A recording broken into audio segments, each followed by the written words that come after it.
Hi everybody, good afternoon and welcome to the latest CYCJ webinar. My name is Charlotte Morris and I'm delighted to introduce you to Dr. Johanne Miller, who's going to be delivering today's webinar for us.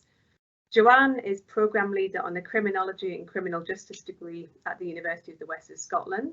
She teaches on the Youth Justice module, which explores youth justice in Scotland, the welfare approach and the children's hearing system in Scotland.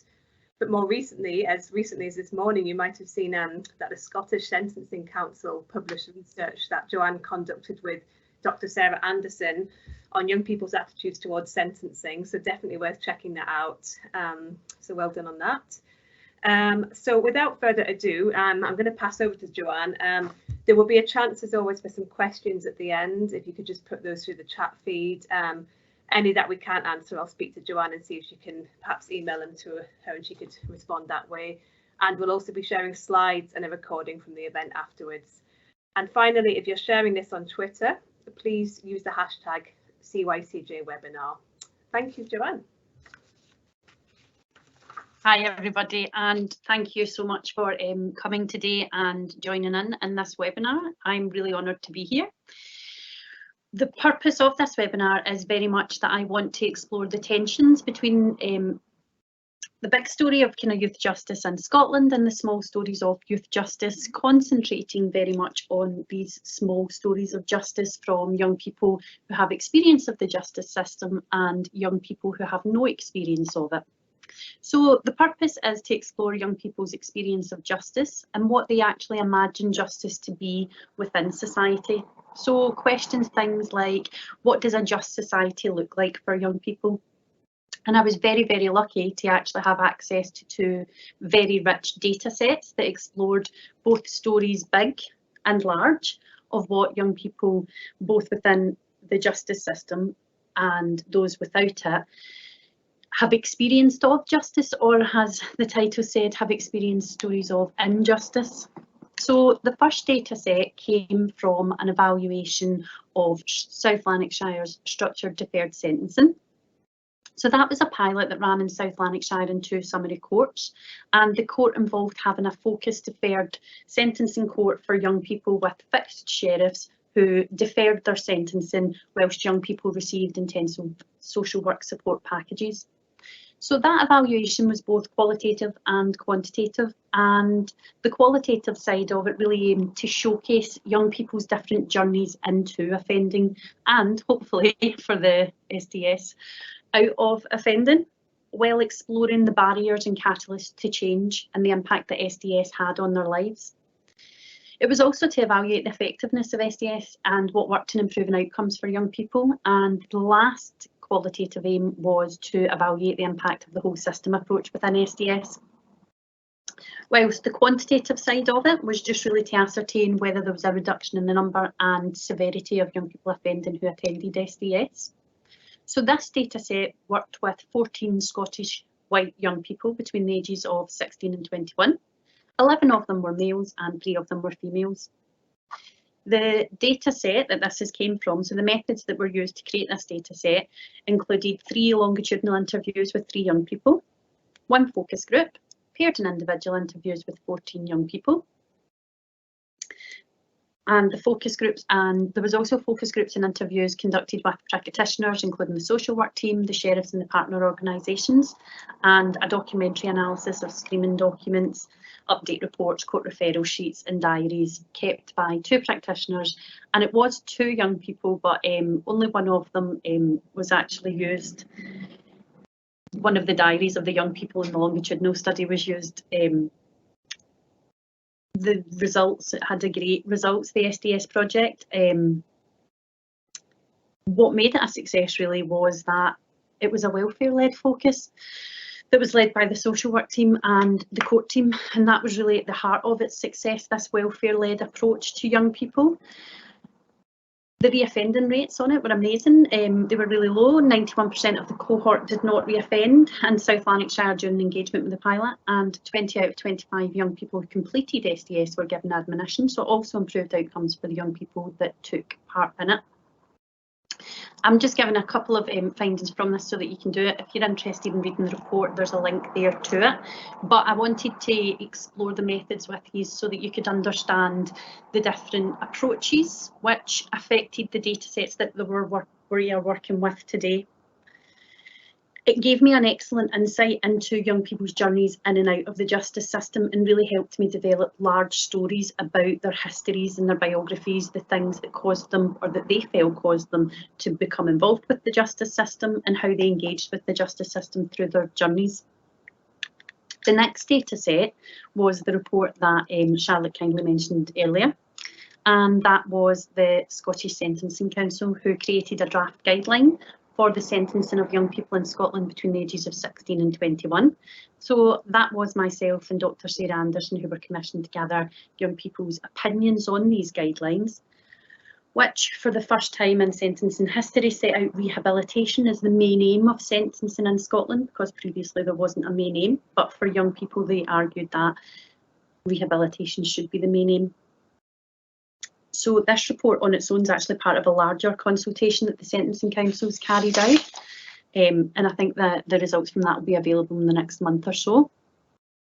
To explore young people's opinions on this initially affected the data set again, which is why I'm telling you this. So to explore young people's opinions on this, we created a series of vignettes which explored the 5 sections of the guideline that was produced. So the principles and purposes of sentencing, the assessment of seriousness, identifying the most appropriate sentence, features of an appropriate sentence, and the different sentencing range that's available. So lots of vignettes were based around these different things, and young people were asked a series of questions following the vignettes. In total, there were 16 focus groups across Scotland. 7 of the focus groups were with young people who were currently involved in the criminal justice system, and 9 of the focus groups were with young people in the community. Overall, 66 young people took part in the study, and they were aged between 14 and 25, the kind of mean age of being about 18. The majority of the participants were white or Scottish white. There was 56 white or Scottish white, but there was a really small representation from other ethnicities. So in total, the data set that I'm going to be discussing with you today is based on the opinions and experiences of 80 young people across Scotland. 44 males and 34 females, well, 2 preferred not to say. And we know that from this data set that a minimum of 20 young people who'd been victims of crime took part, but we didn't actually get the light bulb moment to ask this until quite later on in the report and the research gathering. So we didn't ask 46, so we were unsure of 46. We know for a fact that 37 of the young people of this 80 have experienced sentencing.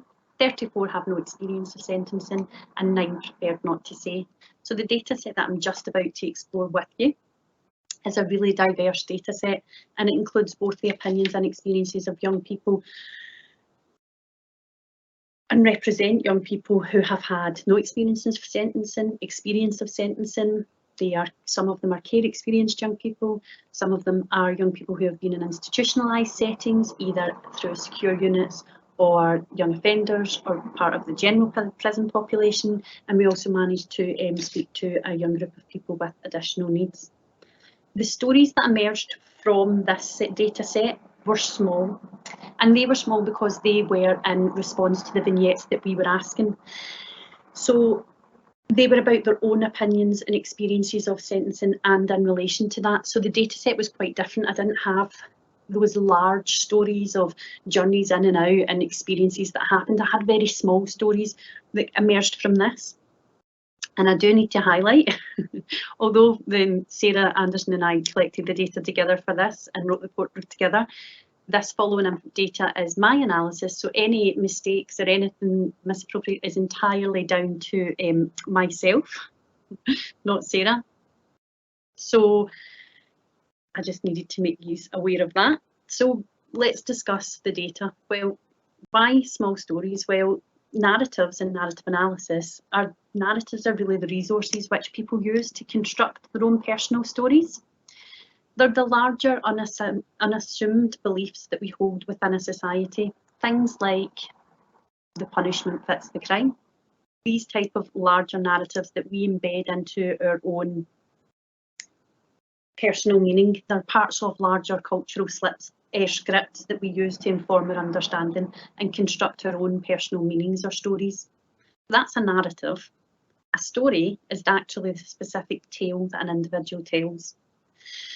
The stories that people tell hold these larger narratives within them and viewpoints within the world. So narrative analysis has typically looked at larger stories where accounts of individual lives and the purpose of what these stories do, whether it be identity creation, positioning ourselves within the world, or exploring the larger canonical narratives within society.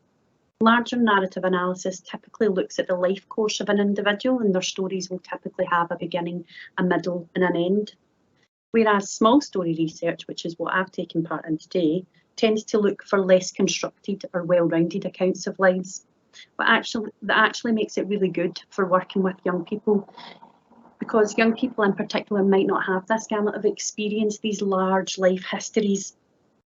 And small story analysis tends to look at underrepresented collections and snippets of stories, which really links it to the data set that we've got. But in looking at these smaller insights into people's worlds making, we can actually gain insight into the larger canon narratives and how people react with them. So small story analysis within criminology frequently involves counter-narratives. It really allows us to explore the fragmented nature, which is very common with people who have chaotic lives and don't have large unified stories. Small story research and narrative criminology helps us focus on how stories are told, how different contexts can shape and position the individual stories, allowing us to explore their personal meanings and their own experiences. And although steps are being taken towards building these bigger pictures in the stories of young people, exploring justice and how young people experience justice, and in particular young people who have very chaotic lives, small stories actually allow us to get these glimpses. And when we construct lots of these small stories together and use them also alongside the bigger stories, what we can get is a larger picture and a larger narrative of how young people experience justice within or injustice within Scotland. And that's what this presentation has done today. So when these data sets are combined, they're creating a larger story when told together.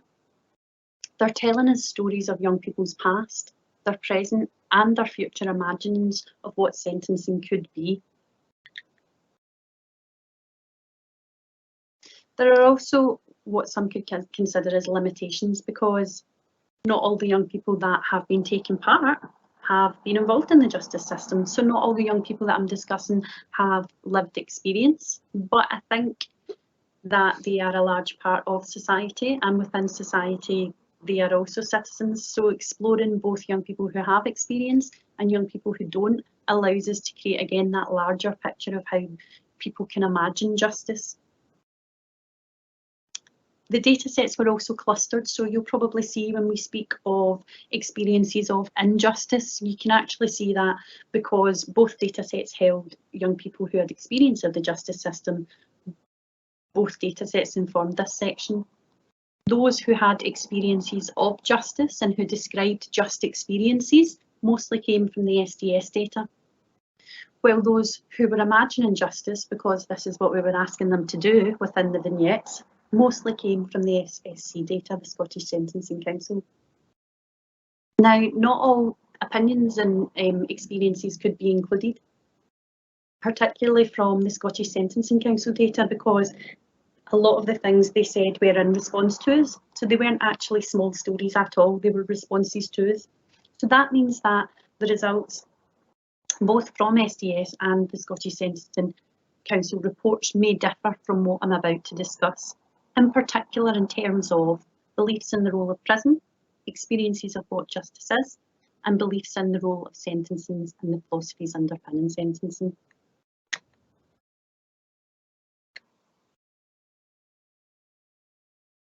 So this section is about young people's stories of justice or injustice as they felt it. And as they described their stories, it very much had a Kafkaesque feeling to it for me. So this section very much is about exploring how young people are positioned within the justice system, how they position themselves through their own narratives of justice experiences.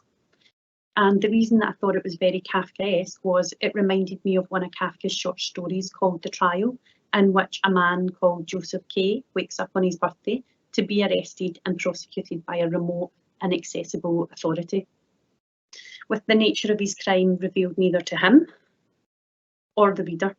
He's not sent to prison, but is kept in the community and told to await instructions from a committee. And through a series of strange encounters and mishaps in which he becomes increasingly frustrated with his lawyer, he never finds out what his crime is, and through it he attends a series of strange courts and meets strange justice officials that he can't quite work out. And this continues in his life for the period of a year, when on his 31st birthday, two unidentified men come to execute him. And when they lead him to the hill to be executed, Joseph's very last words are, "to be executed like a dog." And you'll see elements of this story throughout the young people's stories and experiences, because for them, the justice system, or these stories of the justice system that they've shared, is about them being processed and processing their experience. They are engaging in untouchable courts and they become invisible within this process. So I think you'll enjoy their stories. I hope that I do them justice. So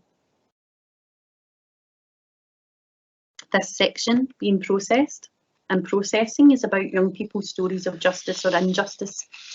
And as they describe their stories, as I said, have this Kafkaesque feeling to it. When discussing their experiences of attending courts, visiting social work and being sentenced, you'll see that there are massive hierarchies at play here. Concepts of largeness concerning the courts and smallness concerning the people come into play. The courts became a distant thing for the young people that was untouchable, and within them and within these stories, they lost all sense of their agency within the court. They are described having absolutely no control over what was occurring within their self and what they were processing, but also within the process of the court. In terms of hierarchy, even the buildings, and this is probably not news to anybody, but even the buildings that the young people are engaging in are intimidating, and these feelings had effects on the young people. And these discussions are important because they show the precedence in the hierarchical system that courts imbue, with the image of the judge being the most important person in the room. Sorry, the sheriff, there's me engaging in canonical narratives myself. And for the young person, the sheriff is the one who ultimately has the ability to recognise or not recognise the young person and listen to them. For the young people, all stakes sit with the sheriff, and the young people recognise this and want to be recognised within these decision-making processes as having their own voices. But as we can see from these stories and the stories I'm about to share with you, this is not the case. Their voices themselves are taken away, and in their place their lawyer becomes their voice, and their lawyer is the person who's responsible for their story and responsible for representing them. But strangely, due to the large the hierarchy within the court, the lawyers presented by the young people is much lower in the hierarchy, and through very tense, quite a lot of the times, engagements with fluctuating stories going between the lawyer and the young person of what's going to happen to them or what's not going to happen to them, and then that not occurring. And this causes a lot of angst for the young people.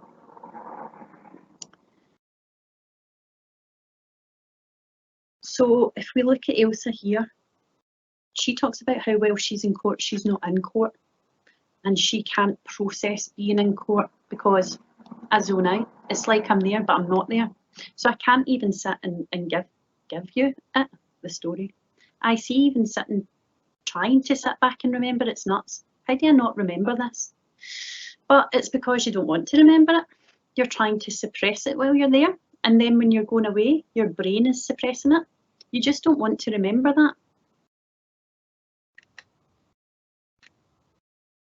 Gilbert from the Sentencing Council data says, ah well, what can you say? Well, personal experience, when I got the chance to go up to the witness pod and tell under oath, say the truth, but like in my case, I could have went up there or I couldn't have, and the judge would have still believed the police in that case. So for him, his voice is lost even when he gets to speak. He wouldn't listen to a word and he would have still believed it. I think it's kind of biased, I really do, that the justice system is very biased. This is William's story of going up in court. I was absolutely shaking. Half the time I was struggling to get my words out. I was all over the place. And I feel maybe with a bit more preparation, I would have been able to speak a lot more confidently. But at that point, my head was in a bad way. So to be put in the spot wasn't helpful. And it made me also think that being in the spot and potentially mucking up what I should have been saying had made things worse for me. I'm not going to lie. It's intimidating. It's horrible. I think it's just because you know they're expecting a certain reaction from you, but what you give it is up to yourself. Because I had no preparation, I felt really hard done by. I know that's not necessarily their fault, but just to have even been told that that was going to happen, that would help me because it would give me more time to actually think about what I was going to say instead of being straight bang on the spot. To be fair, I would never want to be in that position again though. It's by far the worst thing I've had to do. The whole thing, going through it, was very, very bad. But that particular scenario, that was a complete dunt because it made me realise I was seen as some sort of bad guy. It was horrible. So stories like these show how the young person becomes part of the system for processing. Their humanity and their experiences become lost. When discussing, oh, I've lost my place, sorry. The untouchable courts.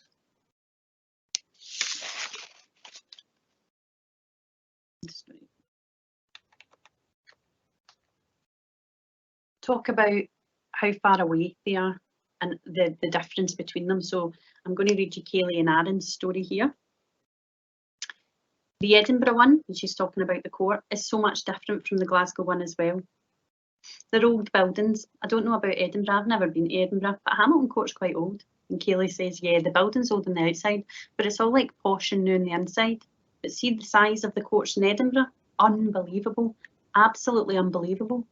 It shows you the difference between the sheriffs and even like the courts up the stairs. Kaylee, yeah, they're big, but the ones in the High Court are double the size, so it's more intimidating as well. Aaron, see in the High Court, all the folk walk about with their wigs on. It's all like hoity-toity. You feel even more out of place.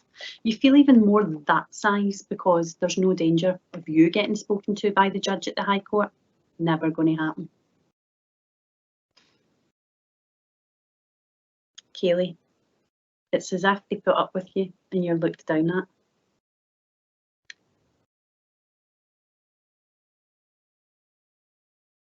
Oh, in a normal court, your lawyer would just plead not guilty. Then the sheriff would say if he likes you or not. Ask if he likes you or not. Well, if he likes you, wish it was as simple as that. And ask him, what's your part in the process? Nothing. I just went with it because, sorry, nothing. I just went with it. It's shite. Somebody just makes that decision. And I ask, because it's quite a big decision. Yeah, it is what it is, isn't it?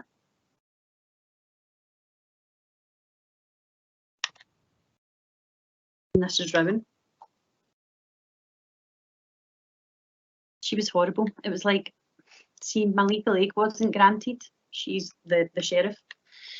My legal aid wasn't granted. She was trying. She wanted to go ahead without having a lawyer, basically, and was like, this happened to me last year. This is long enough. And I says, but it's taken 6 months for the paperwork for me to come in to say that I have to go to court. And then the dates they gave me, and because legal aid hadn't been granted because they needed like my P45 or something, she's like that to me, basically. We should just go ahead. This is your responsibility to make sure your lawyers are in funds.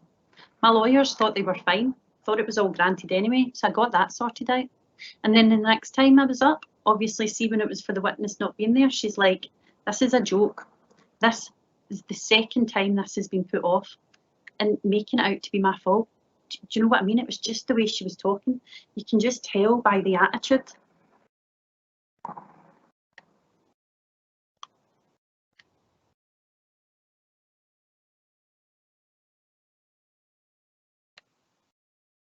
So stories like these show how the young person becomes part of the system for processing. As I was saying, their humanity and their experiences become lost and they become invisible in this system. Scotty says, see, your lawyer never tells the judge what you tell them. He just puts it in a more easy way. But see, and then Bill interrupts, aye for him, an easy way for him. And Scotty says, if the lawyer actually had to tell them a bit. And Bill says, but see the way that you tell your lawyer can't exactly going to say that, because the way you say it, mate, because you're just talking like normal, mate. Imagine sitting in a court and trying to talk to a judge, mate. They'd be like that, fuck off. I know, man, innit? It's like just sitting talking to a lawyer. I sit and I talk to my lawyer and he's sitting looking at me and I'm like that. Here, near 3 year, man, sorry. And you're sitting staring at me like that. Get out. I patched him, man. I was like that, man. I'm not going up to court, man. And they're sitting like that and you need to. Johnny, life has been like, but see, to be honest, I get that done. That last sentence I done there, I get let out for 3 weeks for social work reports. And I went and I seen that woman, the social worker, and I tell her, I've got a drug and alcohol addiction. Why have you got a drug and alcohol addiction? And I says, because I do. I said, I have. But why? And it was repetitive questions she was asking me. But even the workers, they're putting you down. And I ended up freaking out with the woman. I tell her to get a fuck and that fucked me. I ended up getting a sentence out of that because like the repetitive questions they asked. She wasn't listening. And I could tell for the moment I sat down, she wasn't really paying attention either. Didn't care. Community service doesn't work. I'd say, sorry for the language, it's fucked off. I get took off the register for Wednesday. I was meant to be on it the day, and just lucky where I've been allowed to stay in the day. Because that's my taxi fare wasted if I came in and I wasn't in the register, because my worker can't put us down in the register because they don't really care. So that doesn't work. This doesn't work unless you've got a system that's going to work behind it, which they don't have.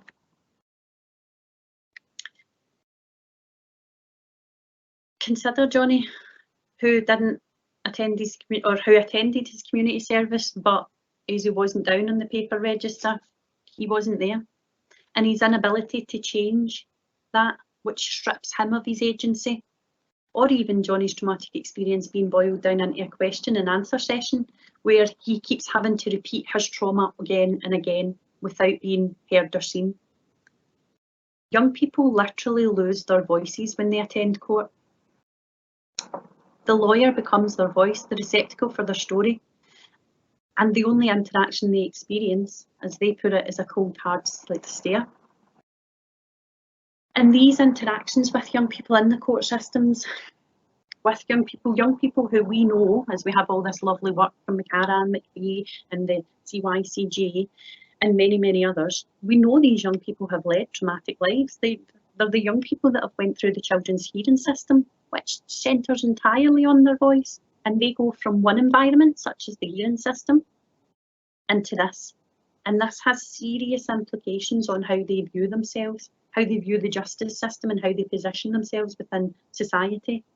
And a normalising concept comes to play here, whereby they either need to adapt to the situation, and they adapt by saying, I am different and I am on the outside and I don't want to be a part of this.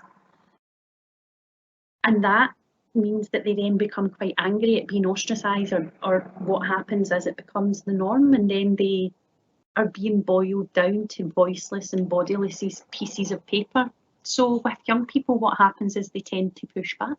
They tend to rise up against the injustice of what they feel, and they experience, as we've seen earlier, intense emotions, either of fear or anger. For the young people that I spoke to, there wasn't justice in these stories, and there was lots of disproportionality with young people in Scotland. And although we have this view and this belief and this discourse that we are welfare-led and that youth justice is about keeping young people out of the justice system. Sorry, I'm just closing this window. Our actual practices and the justice that young people experience doesn't fit this bill. And young people with justice experience, and a lot of the young people who didn't have justice experience shared stories whereby they believed that the apparatus was out to get them, and the apparatus included police, social work, the courts, even society. And for them, prison was the ultimate experience of this. Dwight, who had this experience, says, "You're treated like an animal and then you end up acting like an animal." There's times that I've been to court and that through this sentence for attacking prisoners due to the way they've made me feel. Know what I mean? And it's no good for a young person. Because I've been in prison with young people who've killed themselves, know what I mean? Who've hung themselves because they can't handle being terrorised off of officers and being locked up 23 hours a day. Know what I mean? It's not nice. And then there's another bit. I think everybody was a bit wild when you first got long-term sentences, to be honest.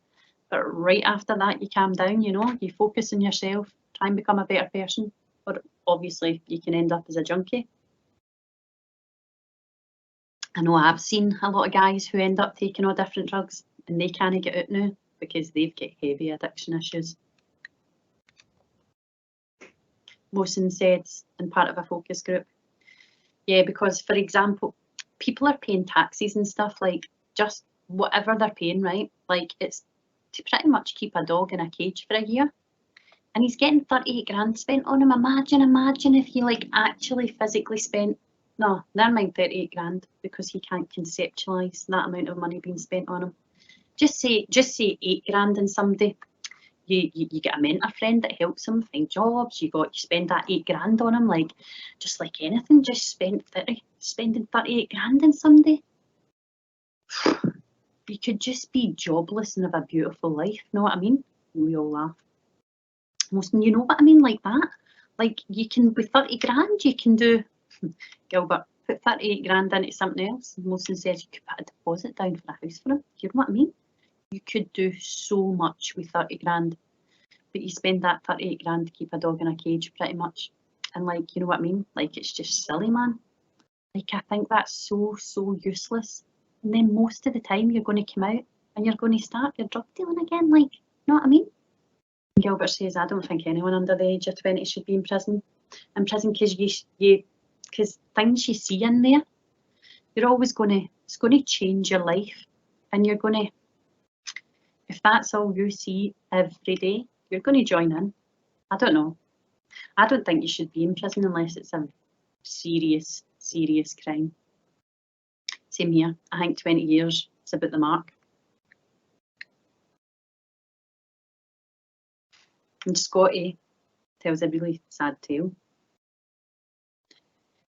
Speaking over me, well, what about that 16-year-old that I got a 7-day lie-in and hung himself on the last day? I ask, what was that? And Bill replies, employment. It wasn't even that long ago. And Scotty says, aye, I know. Man, I went in just after that. I say, I didn't know about that. Aye, I was in his old gaff, man. Aye, sure, aye. Scotty, wouldn't be ending. Ask, what's a 7-day lie-in? He's preferring to remand. You go in for a week and you go back out to court? Aye.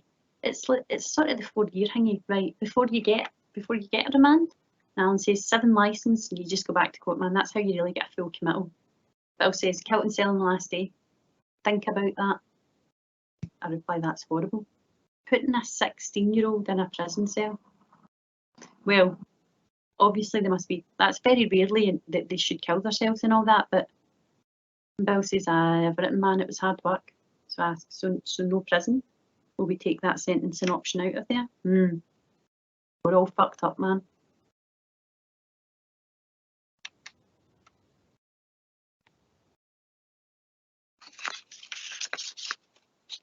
Community sentencing is argued to be the panacea to prisons, and there's a new discourse, or the discourse has been happening for quite a while, but now the Scottish Government are picking it up. The Scottish Sentencing Council have been running with it for quite a while, that we should keep young people out of them if we possibly can. It should be a last resort, but as we've seen, this isn't always the case. So community sentencing is seen as being the panacea to prisons and the best things for young people. In fact, 80% of young people in Scotland get community sentences. But actually, when we look at experiences of young people, this isn't always the case, because tags, breaches, unpaid work orders, etc., they don't always do what they say in the tin. That's because different levels of quality in different areas, and they actually can cause young people more problems and trauma as well. So when I was carrying out, for example, the evaluation for structured deferred sentencing court, it became apparent that young people engaged with sentences in a different way to adults. And I found that across Scotland, only 40% of young people actually managed to complete a community payback order. Whilst if we compare that to deferred sentencing, 77% of young people actually are able to complete deferred sentences. And when you compare that to given intensive support, such as SDS or the problem-solving courts, that rises again to up to 84%. And for the young people that presented during the evaluation of SDS, what I found was actually happening was that the most common offences that they were presenting for were, first of all, threatening and abusive behaviour, and the second most common offence was actually breaching community orders, such as bail, restriction of liberty orders, and this means that all these offences related to breach mean that young people who are engaging in community orders aren't able to complete their orders. And because they're unable to complete these orders that are about control and supervision, they're becoming more and more embroiled within the justice system and receiving more convictions and more punishment as a result of not being able to complete orders. As Fergus said, it was a breach of curfew. I went up to the court and my lawyer never showed up. The paperwork wasn't there. Even the judge, she was like that, though you said you shouldn't be on this curfew, but we can't take it off you today because the paperwork isn't here and your lawyer isn't here. And Fergus thinks, do you know what? I was just like that. Fuck it. I said, fuck you, I'm not sticking to this curfew. So I ended up in jail because I breached the curfew that he wasn't meant to be on anymore. Dylan says, you're here to make sure that I'm staying away from crime, that's it. Know what I mean? That's all you're here for. You shouldn't be fucking breaching me for stupid shit like that. My probation worker tried to date to me last week because I missed an appointment with a housing because I get put in a temporary flat. My housing worker just wanted to come out and see me, but because she, the social worker, wrote me the referral to get the house, she was going to breach me for missing that appointment. Wes says, well, you know, like, you know, you're going to have to pay for, like, he's talking about his unpaid work order. They should get up, like, they should get you bus passes or something, you know, like when, and one more thing, you know, lunch. Why should we pay our own money? And sometimes, like, people don't have that. I'm not going to lie. See me today, I should get, like, I was supposed to get money yesterday, which, like, you know, they usually send it to my thingy, and I was getting late, and where I stayed, they got me a taxi. And, like, it was like, even I got late here, I was worried, but I've got no money for things, you know, buses and lunch. You're getting me, like, lunch. And then Dylan speaks over him and he says, let you go.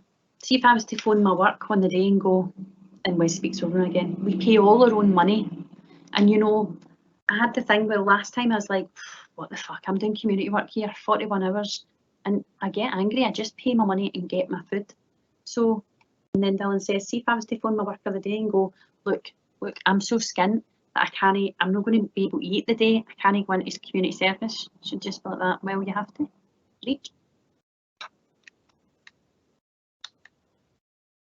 So, certain coping mechanisms establish, as I said earlier, things like distancing yourself, not believing in justice.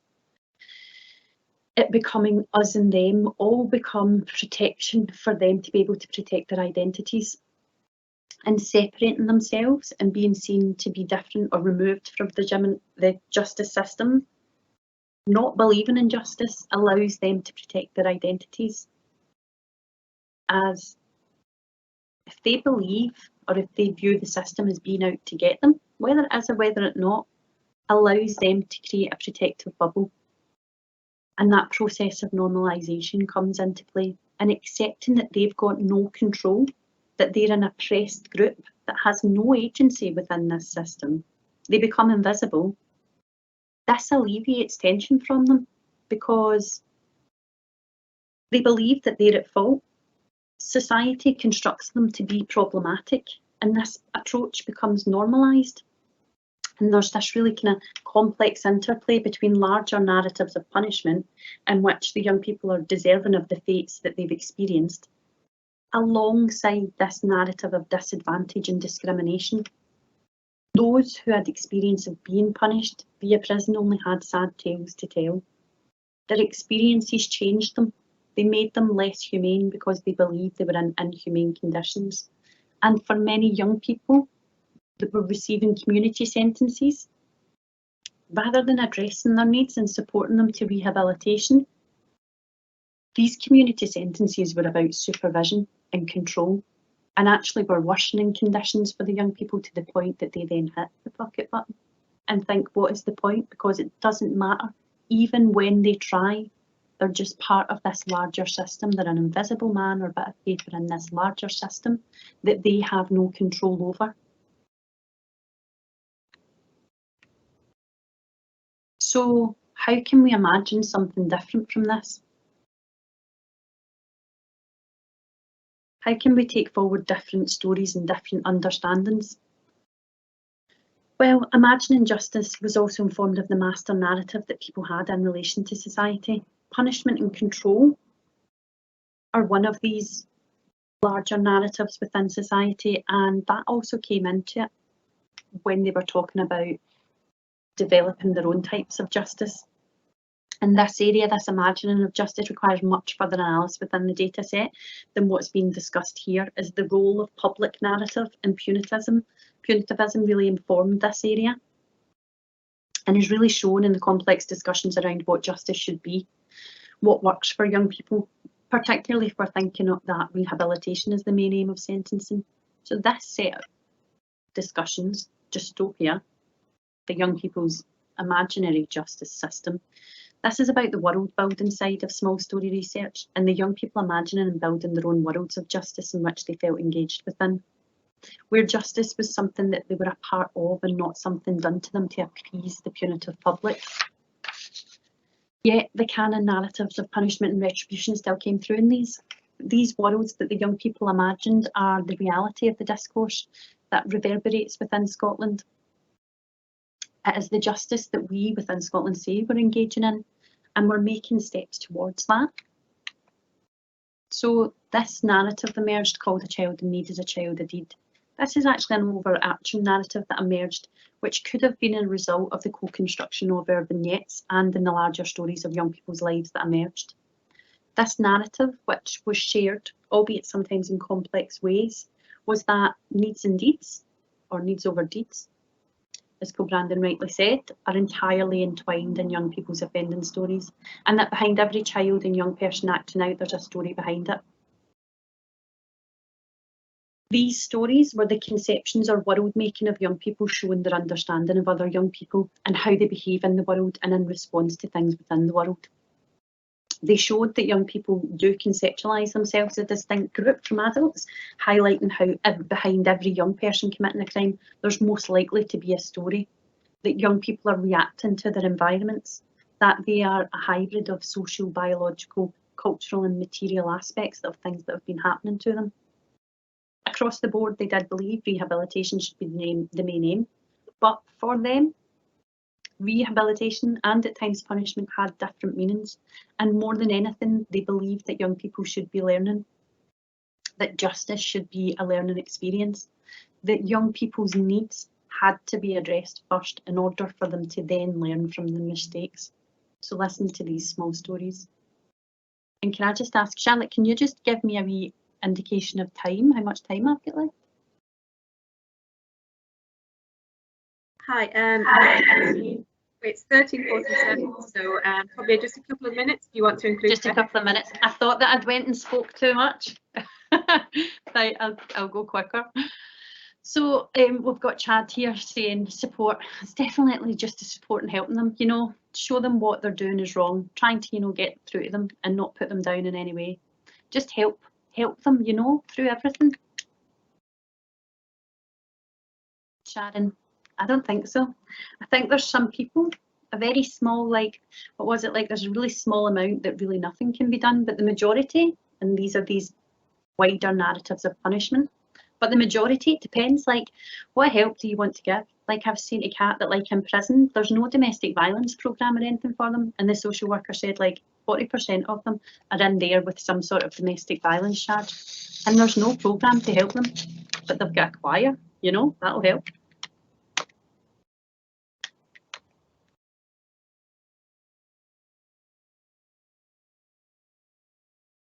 So,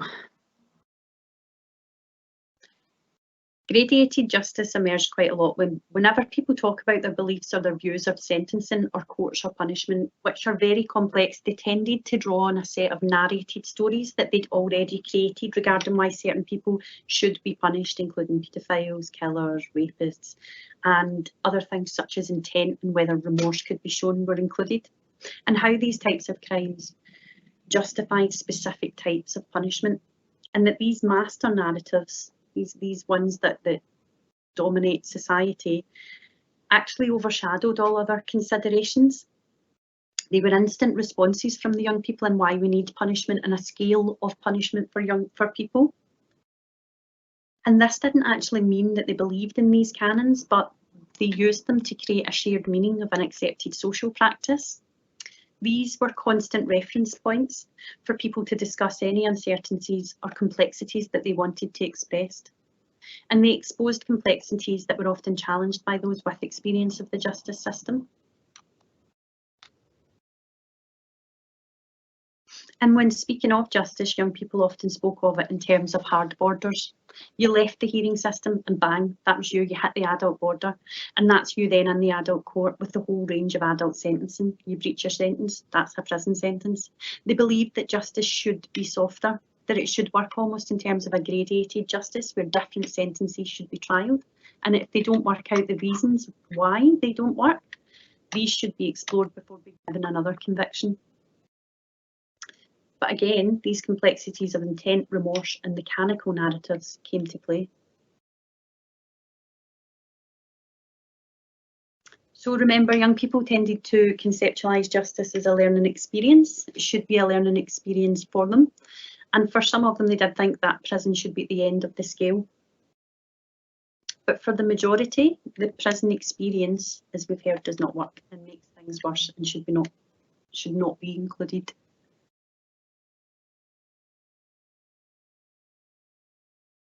Dwight's story and share Dwight's story very quickly, because when we consider Dwight's story, and I'll let you read it yourself. Well, I'll read it for you, but Dwight's story, we can take into the consideration the hard borders of justice for young people and their damaging effect that these can have. Because for Dwight and many others within this research, we should be imagining prisons as something different for young people. Dwight, as did others, believed that secure care is actually what prison for young people should be, because prisons have such a detrimental effect that if a young person is to go to one, then actually they should never have experienced a secure unit before going to prison, because experiencing that softer kind of justice is much more damaging to them. And he says it here, well, for me personally, I think if you're being sentenced as a long-term prisoner at a certain age, you shouldn't be sent to a secure unit, you should be sent straight to prison. So you're used to a prison. You're going to spend the rest of your life in prison if you don't get out. So going from secure to jail, even know what I mean? Secure to a young offenders institution is two completely different environments. I went to secure first before I went to Pullman, and I couldn't understand it, know what I mean? The difference was incredible. Well, I wasn't expecting, I was getting help and support in secure, and I still felt like a human being at the time, whereas when I went elsewhere, it was disgusting. You know what I mean? I didn't have the support in there. I was locked up for 23 hours a day. It wasn't good for me. I don't think it's good to send young people to secure units then to prison. And I wanted to finish on these. So I wanted to finish on the experiences of those who did experience dystopia, because there were, mostly within the SDS, who experienced justice through welfare-led processes that helped them. But there were others within the Sentencing Council who talked of different things. And there's so much good work that's happening in Scotland that I really wanted to share the more powerful stories of how having a just justice system for young people allowed them to be seen, be heard and be part of the system. Because young people in Scotland do have experiences of justice, and for us it's about ensuring that their voices are at the forefront of justice, that those who have experience of the system help design the system. Because if we truly believe that welfarist approaches are at the heart of our justice system, and we want to include young people's voices and truly want rehabilitation to occur, then we need to listen to the stories that make us uncomfortable and learn from those who've experienced justice and were punished for their crimes but managed to be a part of the justice.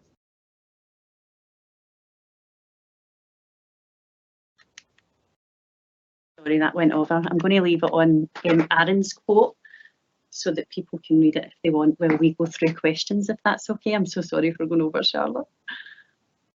That's okay. That's okay. There's so much to share. That's the problem.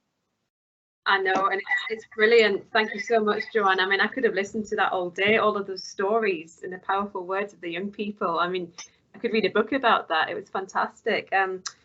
Just do a very quick thank you. As I say, a really insightful webinar, and I think it's really strongly reiterated and enhanced what we know about the importance of hearing and seeing young people, not in the justice team, not seeing them as invisible, and what we can do to help them feel comfortable, to feel seen, to feel heard, and to respect their rights, and how we can rethink the whole concept of punishment and control. And I really like the concept of justopia. I think that's absolutely fantastic. Definitely backing that. Okay, we've got 5 minutes for questions, possibly longer if people want to hang on. Can I just get the chat function, and then I will just yes, if anybody wants to add any questions there, please, that would be fantastic, and I'll just share them with Joanne. Just bear with me a minute. Okay, I've got a question here. Ailsa's discussion of court being processed and not wanting to remember the experience sounds like trauma, as does Scotty and Bill's discussion of prison and a discussion on community sentences. Can the aim of rehabilitation be achieved in a system that causes harm itself? Okay, over to you, Joanne. Oh, that's the magical answer, isn't it? I think with Ailsa, I wish I had more time, because with the Ailsa story, Ailsa finished, actually I'm going to go to the report. Ailsa finished her experience and believed in justice again at the end of the experience, and actually spoke about enjoying going to court. So I think the system needs to change for that to happen, because the system that she was in became a very different system. That's her there that wrote her diary. I was sad it came to its end. I truly felt praised, and she's talking about going into court, which I wasn't used to, but it made me feel like I've accomplished something.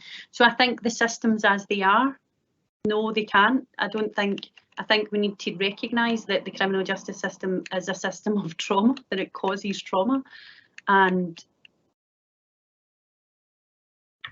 in the report, the Sentencing Council report, there's quite a complex discussion that young people recognise this, particularly in relation to criminal convictions as well, because they say if rehabilitation is the main aim, why do we have criminal convictions? Because we can't truly ever rehabilitate then. So I think as the system is, no, I think it needs to change. But I think that we are, like the youth justice courts, the SDS courts, I think they are steps in the right direction. But no, I think they cause trauma right now. Thanks, Jo. I've got another question here. Where does the balance lie between the duty of care for statutory services and our understanding of how the justice system harms a young person as participant? Can you say that again? Sorry, yes.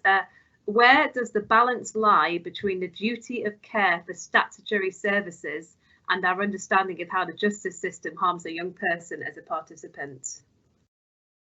That's a tricky question. I'm not quite sure what's been asked there. Where does our duty of care lie? Our duty of care lies with the young people, particularly if we argue that we live within a welfare-led justice system, and we argue, and this is where the tensions come out in discourse, that we see young people's needs over their deeds, because we can actually see that that's not occurring. And when it does occur, young people feel part of a system.